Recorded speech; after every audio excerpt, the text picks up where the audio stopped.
Good afternoon, brothers.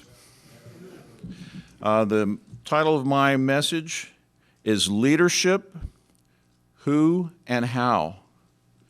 And maybe the first question that I should ask in there more than who and how is, what is leadership? And leadership seems to be missing in a lot of areas today. It seems like not a whole lot of people have leadership, and maybe what they're really showing is not real leadership. And what do we want from a leader? If you're going to follow a leader, what do you want that person to be like? Well, hopefully that leader is going to make wise decisions. Okay, you're going to be better off if that leader has made really wise, well-founded decisions. You want them to use the best information available. You want them to weigh good, trusted advice, and you want them to weigh it very carefully, okay, to make a good, wise decision. Leaders need to know that decisions can't be undone. Once you make a decision and time passes, everything has changed. How many of you ever dug a hole and you did it hastily and you figured out that, hey, I dug this in the wrong spot, and you tried to put all that dirt back into the original hole, exactly the way it was before you dug it out? You can't do it. If you've ever been to a stream and you moved a rock, you can't put the rock back in the same place because all the sand that was around it now has sort of moved and changed the contour of the bottom. You've changed the flow of that river forever. Maybe you just changed it a little bit, but you can't undo it. But a decision can become unraveled.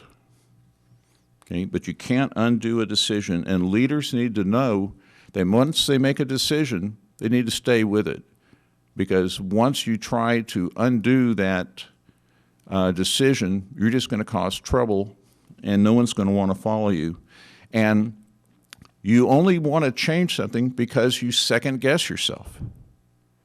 A good leader does not second-guess themselves. They make a decision, and they go ahead. Okay?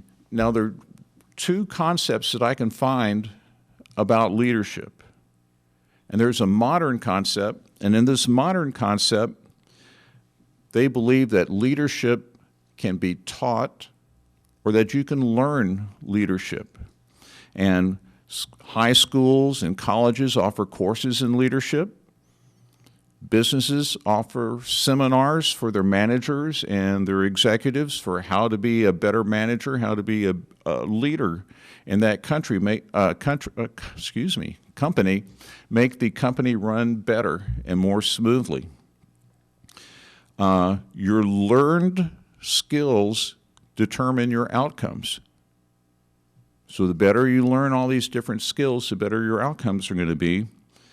And if you don't have confidence in yourself, you're not going to have any followers. Who's going to follow someone who doesn't believe in themselves? Okay? You depend upon you in the modern concept of leadership.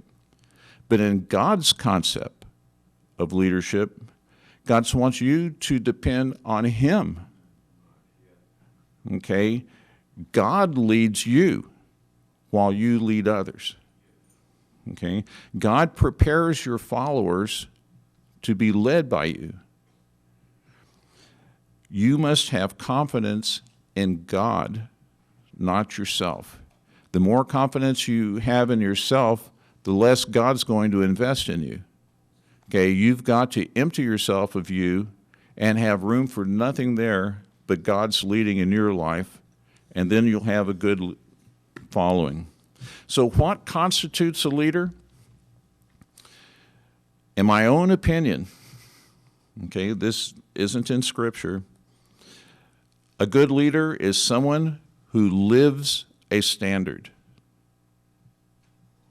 Okay, chew on that for a second.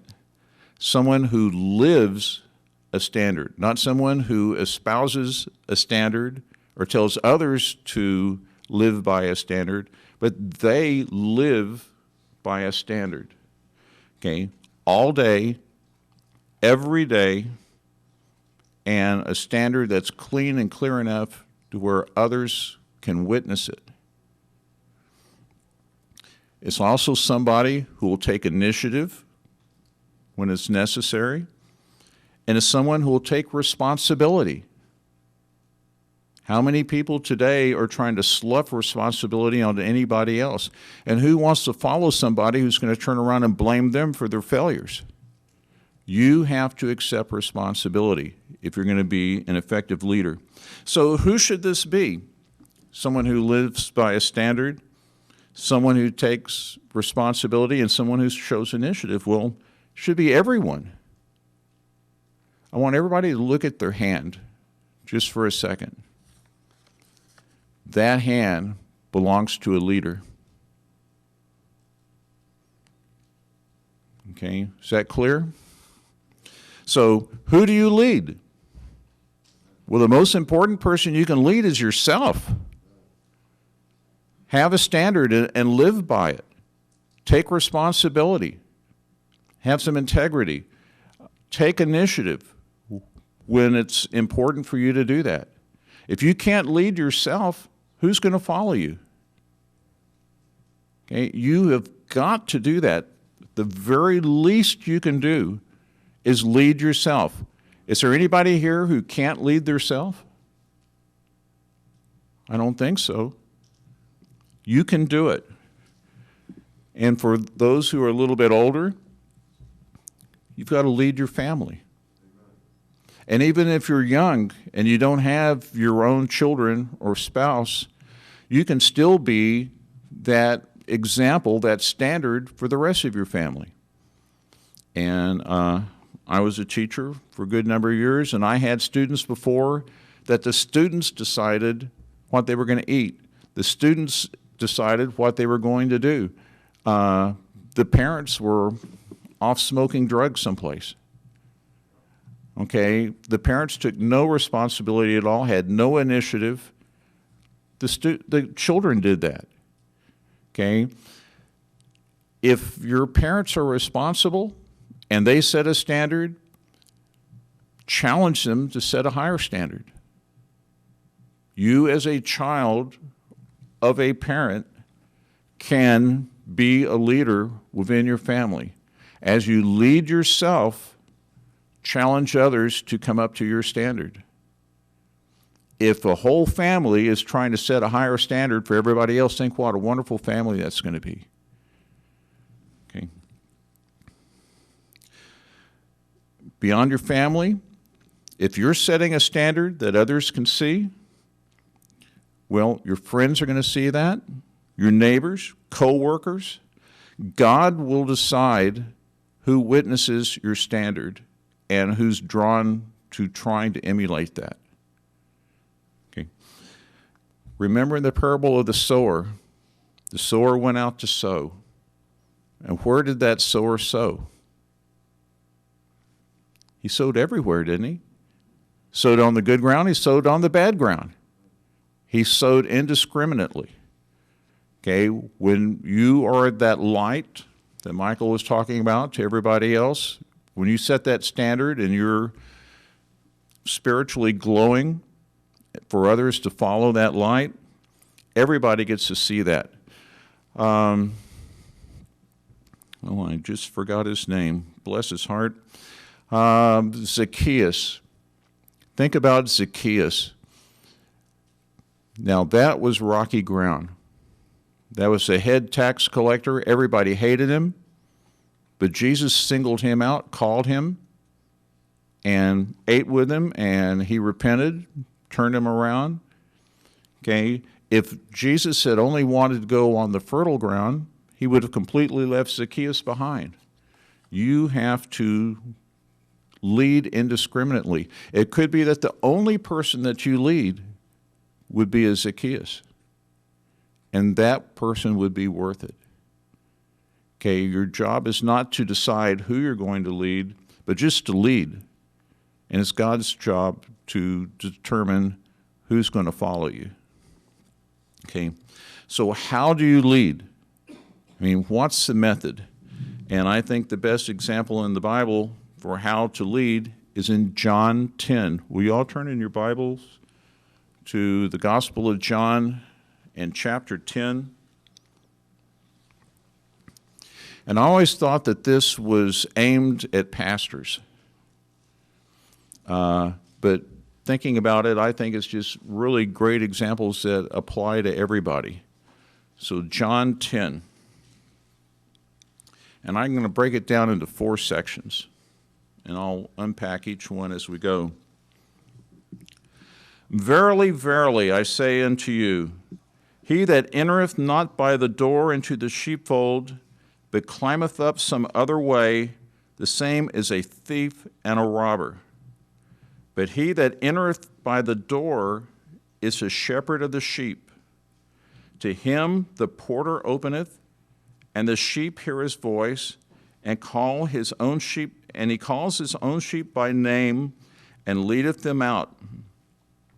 And when he putteth forth his own sheep, he goes before them, and the sheep follow him, for they know his voice.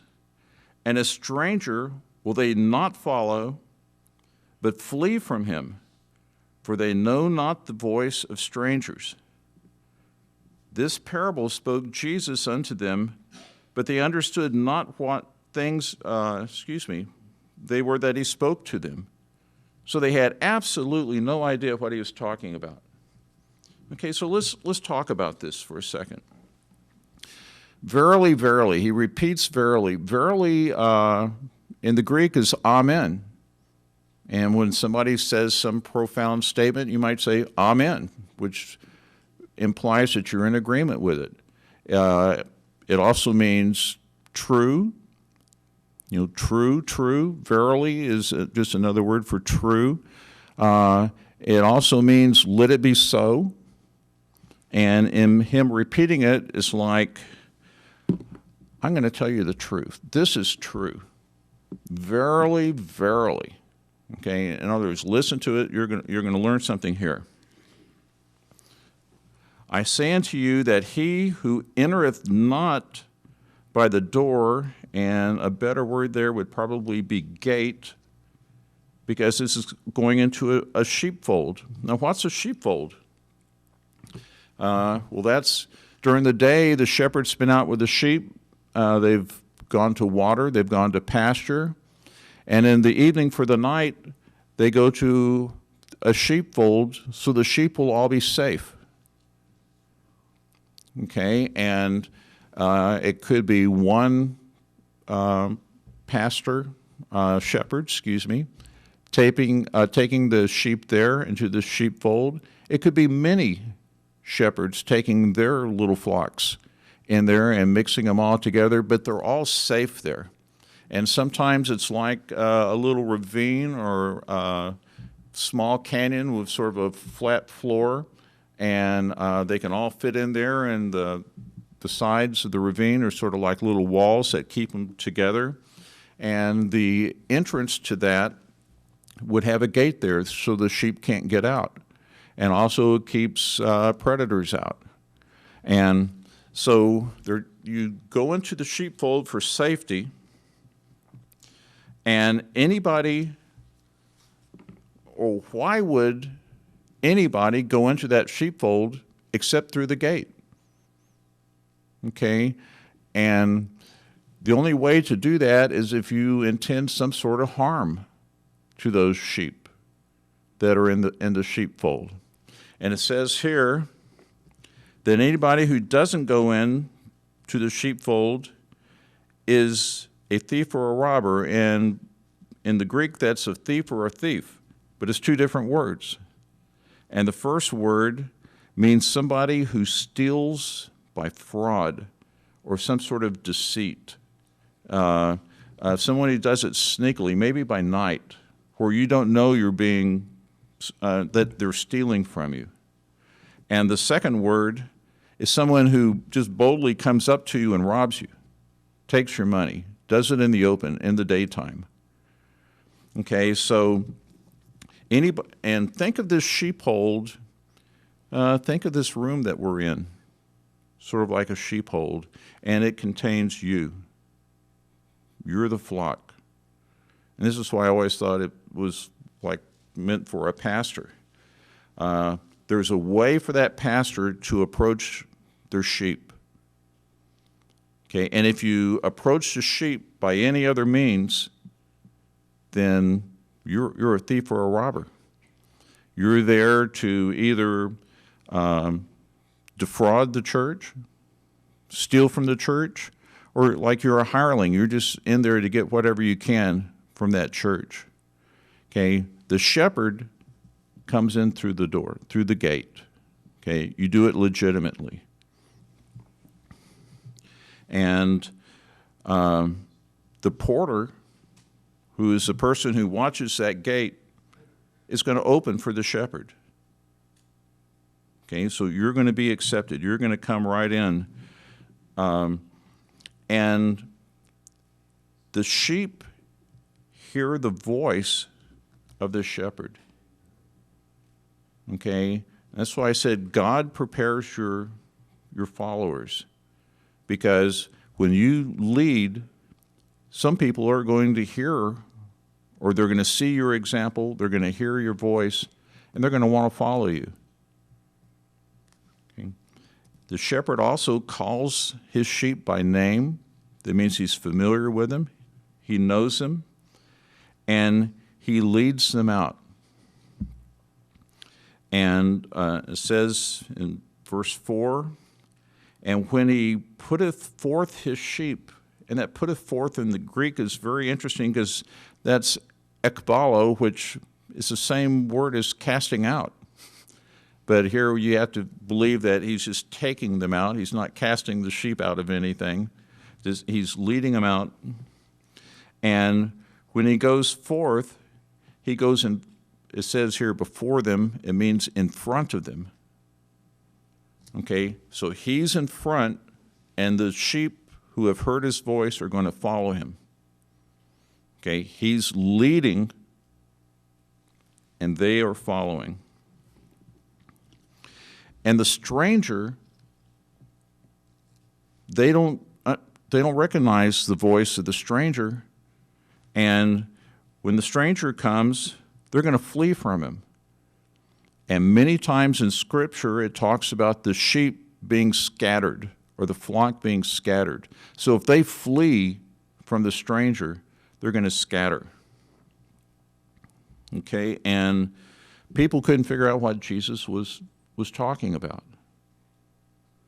Okay, but bear with me. Let's go on to the next. It's 7. Then Jesus said to them again, verily, verily, I say to you, I am the door of the sheep. So he's the gate that allows the shepherd to approach the flock. And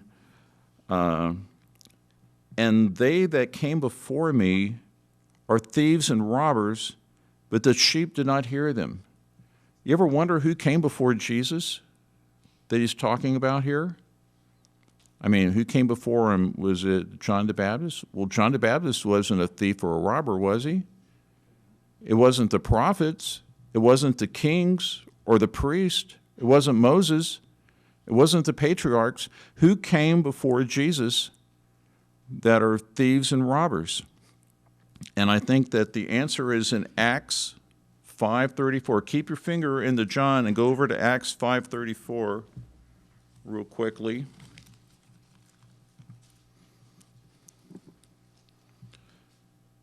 Acts 5:34.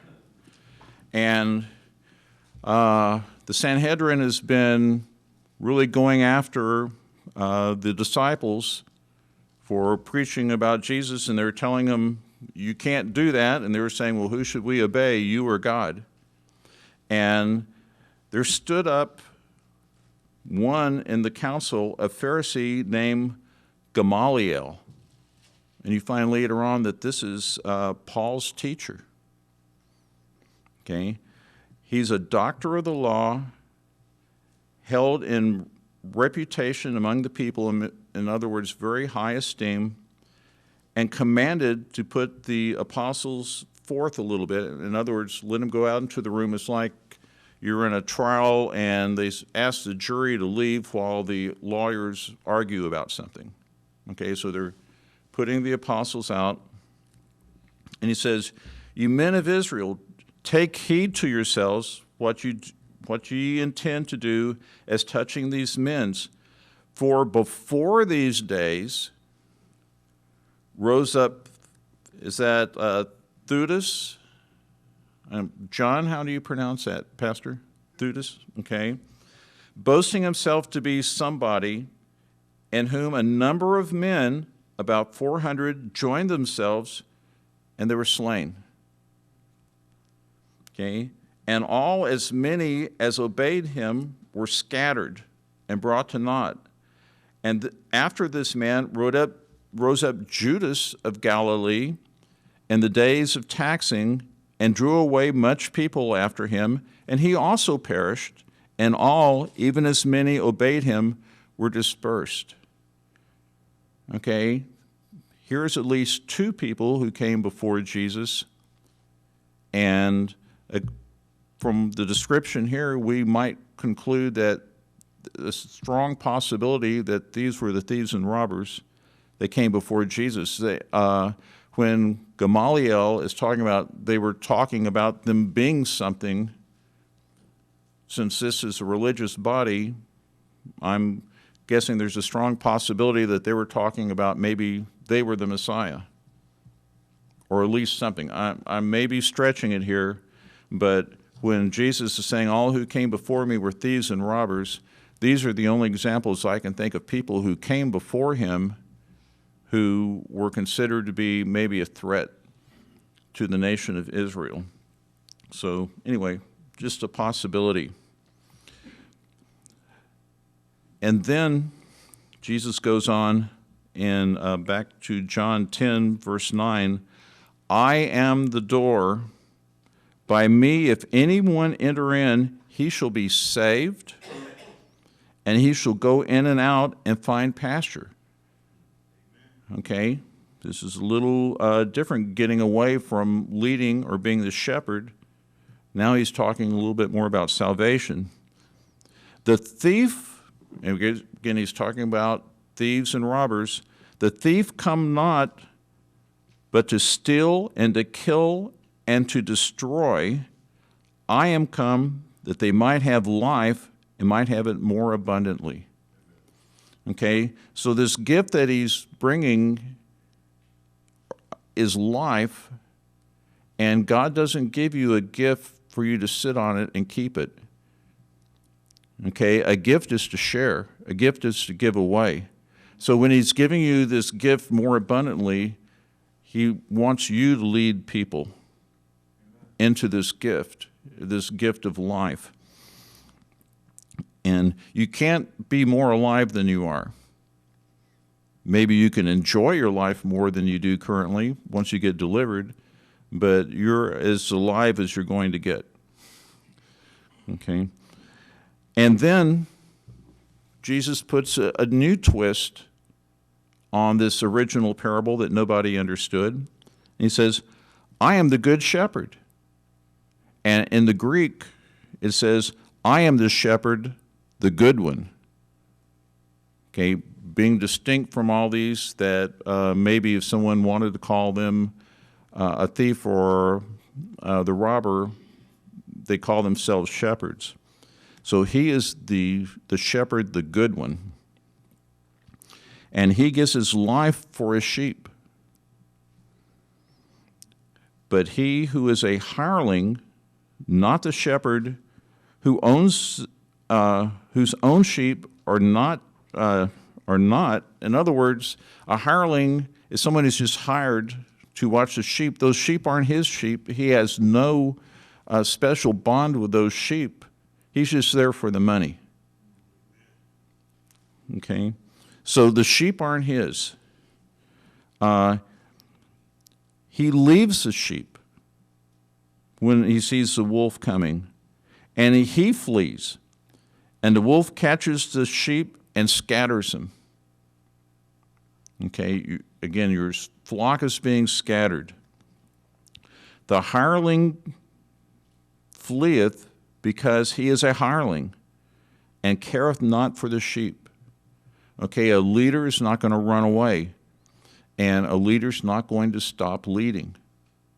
You're going to be there with your sheep. And the same promise is that Jesus is going to be there with you all always. He's not going to run away. He's going to be there for you. Verse 14, I am the good shepherd, and know my sheep, and am known of mine. In other words, his followers know him. They know his voice. As the Father knoweth me, even so I know the Father, and I lay down my life for the sheep. Now here's the fourth part. And other sheep I have, which are not of this fold. Okay, so he's got in the present tense where he is, he's got a fold. He's got his disciples, all those who follow him, which no telling how many there are. We know at one point he sent out 70. It doesn't say that he sent out everybody. He sent out 70. We know that there were some women that followed him, so it could be quite a number. There are other people who are not in that fold, and them also I must bring, and they shall hear my voice, and there shall be one fold and one shepherd. That means everybody's going to be together, and where it says they shall hear my voice, it's not it's going to happen. It's future tense. Okay? They are, in the future, they're going to hear my voice, and in the future, we're going to have one fold and one shepherd. So who do you think that other fold is? Yeah, it's you. Okay? So you're part of his fold. You're part of his flock. Okay? He's your leader, and this is going to make more sense in a little bit. No man taketh it from me.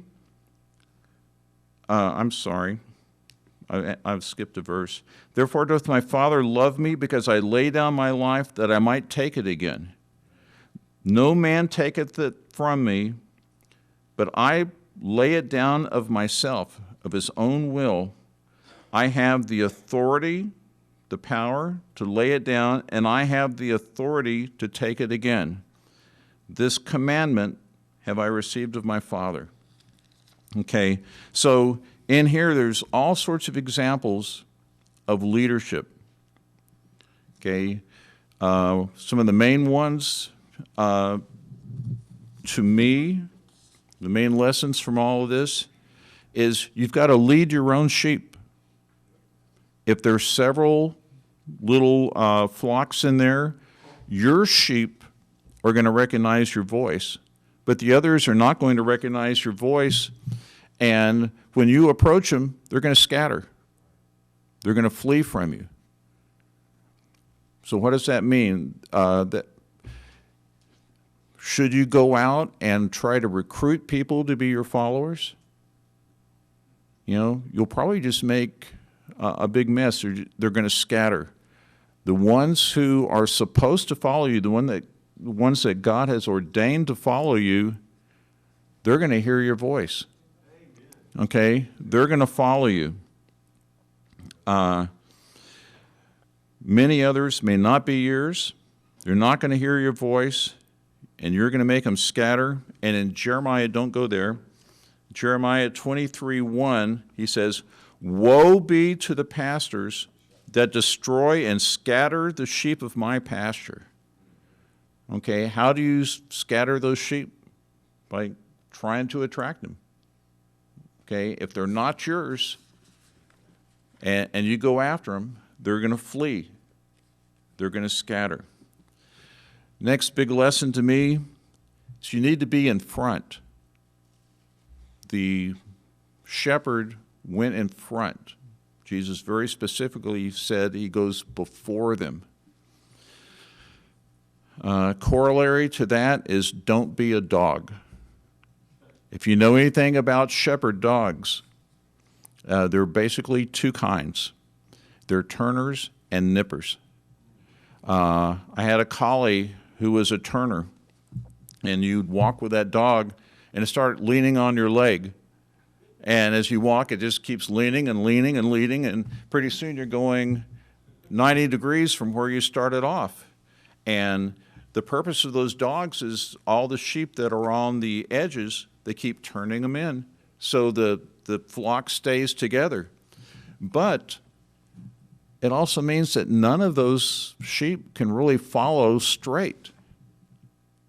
They all get turned in, and somebody else comes back alongside. The collie has to go back and turn the next ones in.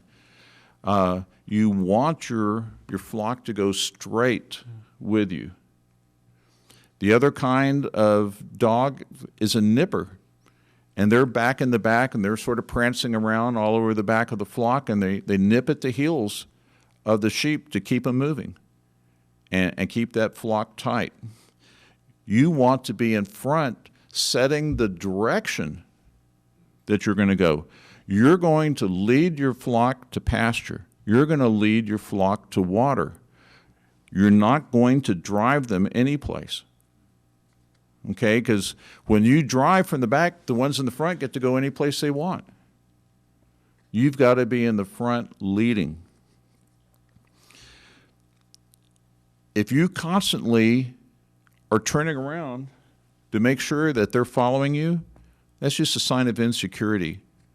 And people don't want to follow someone who's insecure. You've got to believe that the direction that you're going is the right direction. And you've got to believe that those who are supposed to hear your voice are going to hear your voice, and they're going to follow you.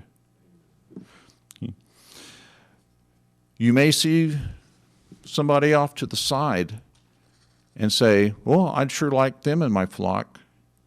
And you start leading, and you find that they're not really following you. And you go say, well, what's wrong? Why aren't you following me? And they say, well, you're doing this and you're doing that, and I don't like that. And so you change, so they'll start to follow you, and you're following your followers. You're not leading. You're just going in circles. It's like the blind leading the blind. You've got to be in front. You've got to lead. You've got to live the standard. You've got to set that standard and abide by it. You can't be following your followers. You've got to lead by example, not by talk. Okay? You can talk all you want and say all these wonderful things, but if you don't live that way, everybody's going to know that you're a hypocrite, and no one's going to want to follow you. The only time somebody is going to want to abide by or follow your talk is when you've already set the perfect example. You've already met the standard that talk requires. Okay, then they'll willingly follow your talk. Otherwise, you're going to have to drive them. Next lesson, don't be a hireling. Don't be a hireling. And I see that clock is marching on back there. And then the last lesson I find in here is do not rule or try to control your followers. You just lead them. In Matthew 20:25, and I'll just read it to you, it says, ye know that the princes of the Gentiles exercise dominion over them, and they that are great exercise authority upon them. But it shall not be so among you. Okay? You're not supposed to rule, exercise authority, or anything else. You just lead. Okay? And those you're supposed to lead will follow you. There are some leaders, believe it or not, that are actually trainers. They're leading and they're training someone else to be a leader at the same time. And there's some that are enablers. And one great example of a trainer is Elijah. And Elijah trained Elisha. And you'll find in the book of 1 Kings that God assigned Elijah, among other things, to find Elisha. And he told him to anoint him as his successor. Do you know how unusual it is for God to tell somebody to anoint somebody? Who all in the Old Testament is anointed? High priest, kings. I've never heard of another, or I can't recall another prophet that was anointed. None of the judges were anointed. Moses wasn't anointed. Okay, but God told Elijah to anoint Elisha as his successor. Okay, and then in verse 19 of chapter 19 of 1 Kings, Elijah finds Elisha, and he's just out plowing in a field. And there are 10 yoke of oxen out there plowing, and he's in the last yoke. Okay, so he's just doing what he's supposed to do. And Elijah calls him, and of course, I'm not going to go into the story, but Elisha does follow him. And all sorts of stuff happens after that, but the next time Elisha is even mentioned at all is in 2 Kings 2. And that's when you start hearing about the whirlwind that Elijah is going to be taken up in. And Elijah says to Elisha, well, I'm going to go over here to this city, and you stay here. And Elisha says, nope, I'm not going to leave you. And then Elijah says, well, after they get to that city, well, I'm going to go over here to Jericho. You stay here. He says, nope, I'm going to go with you. I'm not going to desert you. And he says, well, I'm going to go over to Jordan, and you stay here. And he says, nope, I'm going with you. And in 2 Kings 2:9, Elijah asked Elisha, well, what can I give you? What do you want? And he says, I want a double portion of your spirit. Okay, apparently all this time Elijah has been training Elisha, and Elisha at one point is called in the King James his minister. And that word, that Hebrew word for minister, can be translated many different ways. It could be disciple. Okay, it could be a servant. But someone who has a close relationship and maybe sees the person in authority as a father-like figure. Okay, and Elijah says, well, if you see me being taken up, well, first he says, well, that's a hard thing to ask, but if you see me taken up in the whirlwind, you'll probably get it. And Elijah does see him taken up, and coming out of this chariot that takes Elijah off comes down his mantle. And Elijah had already struck the Jordan with his mantle, going over to where he was going to be taken up, and the Jordan parted so he could go over on dry ground. So Elisha grabs his mantle and goes and strikes the Jordan, and nothing happens. But then he calls upon God and strikes the Jordan again, and the Jordan parts, and he's able to walk across it.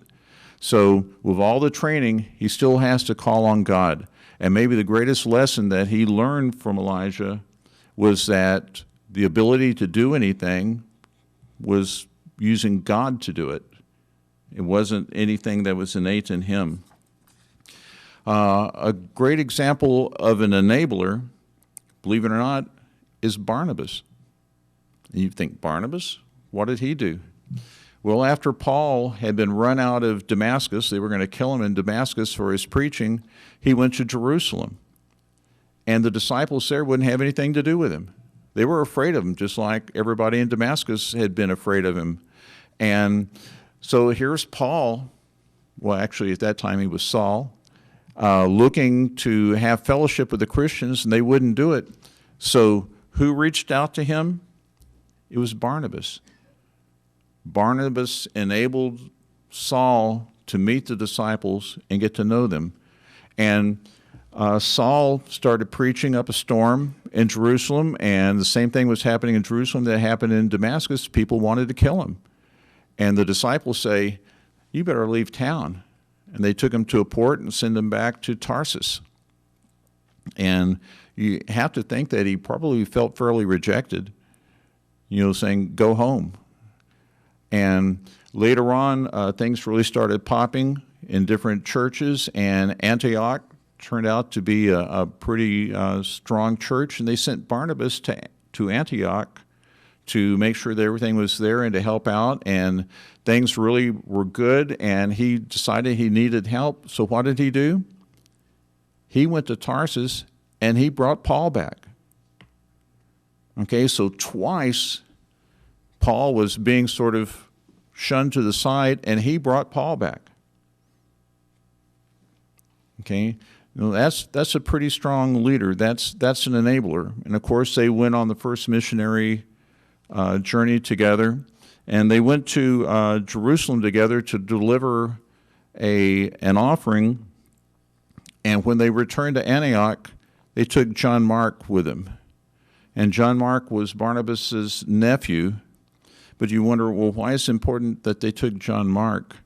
Well, Barnabas was probably an enabler for John Mark also. When he and Paul had a dispute over John Mark, Barnabas took John Mark on their own missionary trip, which we really don't know anything about, other than I think they went to Cyprus, and Barnabas was a Cypriot, so that makes sense. But most biblical scholars agree that John Mark wrote the Gospel of Mark. Okay, so Barnabas may have had a tremendous effect on him writing that gospel. So Barnabas is a pretty key figure in there. Someone who was a leader in training was Joshua. And you'll find that in Exodus, well, all of you whose knowledge of the Old Testament comes from watching the Ten Commandments and stuff, you all know that he had a girlfriend named Lydia, and he was a stonecutter and all that. Well, none of that's in the Bible. None of that at all. And he didn't go search out Moses and Sinai, or at least that's not in the Bible. The first mention of him is in Exodus 17, and the Israelites have already left Egypt, and they're getting ready to get attacked by Amalek. And it turns out that Joshua is the leader of the army. And this is the battle where when Moses raises his hands, Israel has the ascendancy, and when he lifts his hands down, Amalek has the ascendancy. And in verse 15, God tells Moses, you go rehearse this in the ears of Joshua. Everything that happened. Rehearse it in his ears.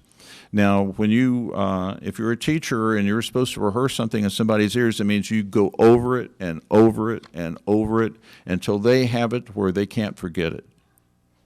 Okay? When you have rehearsals for a play, you go over that play and over it and over it. You're rehearsing it until you've got it down.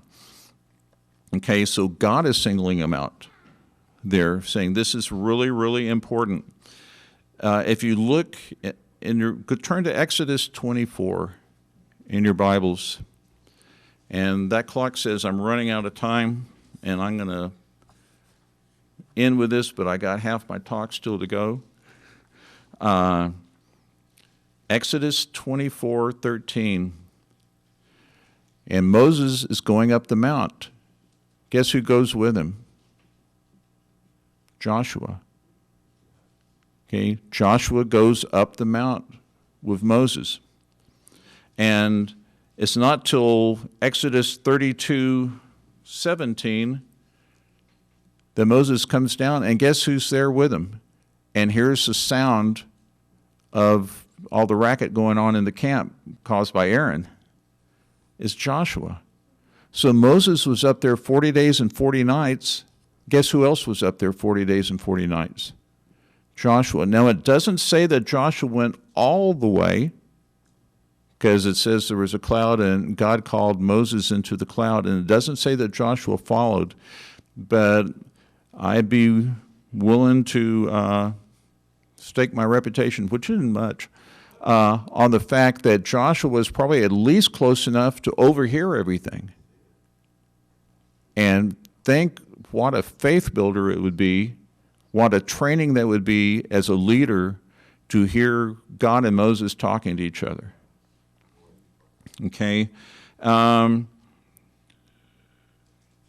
You'll find in later, I think it's in chapter 38, it says after they built a tabernacle that Moses, when he left the tabernacle, went back into the camp, but it says that Joshua stayed in the tabernacle. Joshua did not leave that tabernacle. He stayed in there. Okay, this is someone who's totally dedicated to God. He was named as one of the spies, and in the first part where God says, these are the people I want you to take as spies, they were all princes and leaders of their families. So Joshua had to be at this time the leader of Ephraim. And in Numbers 27:15, Joshua is made the successor, or named the successor for Moses. He was in training for 40 years. 40 years, all that time in the wilderness, Joshua was in training to take over for Moses. So if you think that your leadership opportunities just have not come to you yet, just think about Joshua. 40 years he was in training. And of course, Jesus did it all with his disciples, and he only had 3 years to do that. And I guess maybe next year I'll do leadership part 2. But anyway, thank you for listening.